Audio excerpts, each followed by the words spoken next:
Today I am going to discuss week 2 diary of subject science of class 8. We are discussing question answer of previous topic kinetic energy. Our first question is, what is kinetic energy? Kinetic energy क्या है? Simple answer is that motion of object की वजह से जो energy होती है वो kinetic energy होती है. हर बॉडी जो मूव करती है उसमें एक एनर्जी होती है, उस एनर्जी का नाम काइनेटिक एनर्जी है.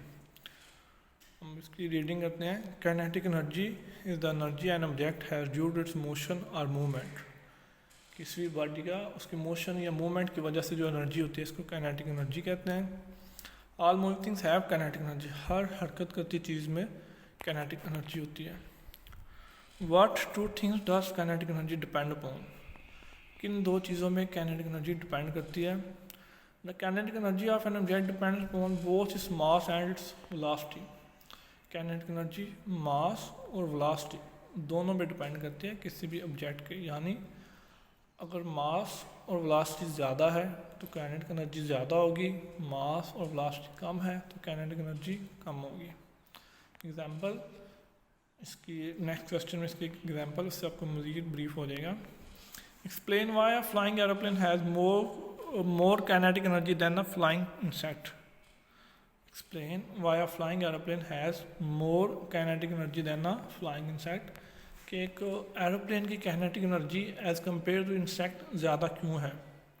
उसकी रीज़न ये है कि एरोप्लेन है उसका मास और speed, mass and speed as compare to insect, mass and speed ज़्यादा है. मास हमारा यहाँ पे उसकी साइज़, जितना ज़्यादा उसका साइज़ है, किसका ज़्यादा साइज़ है? एरोप्लेन का साइज़ ज़्यादा है और इंसेक्ट का साइज़ थोड़ा है.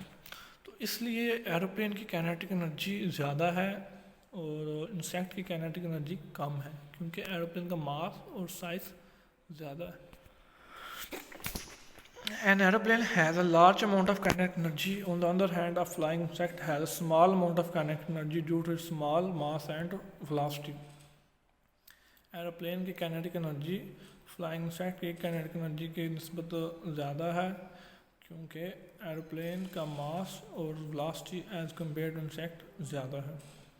Explain why a truck driving at the same speed as a car has more kinetic energy. Explain करें कि एक ट्रक और कार दोनों एक स्पीड से मूव कर रहे हैं, लेकिन ट्रक की काइनेटिक एनर्जी ज़्यादा क्यों है?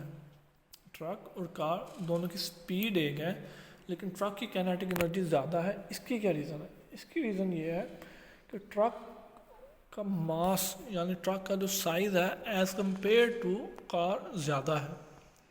ट्रक का जो मास है एज़ कम्पेयर टू कार ज़्यादा है. चाहे दोनों की स्पीड बिल्कुल सेम है, लेकिन ट्रक का मास ज़्यादा है, इसलिए उसकी काइनेटिक एनर्जी ज़्यादा होगी.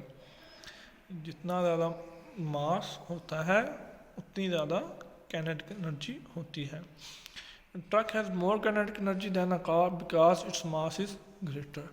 ट्रक की काइनेटिक एनर्जी ज़्यादा है क्योंकि उसका मास भी कार से ज़्यादा है. स्पीड सेम है, मास ज़्यादा है, इसलिए उसकी काइनेटिक एनर्जी ज़्यादा होगी. ओके.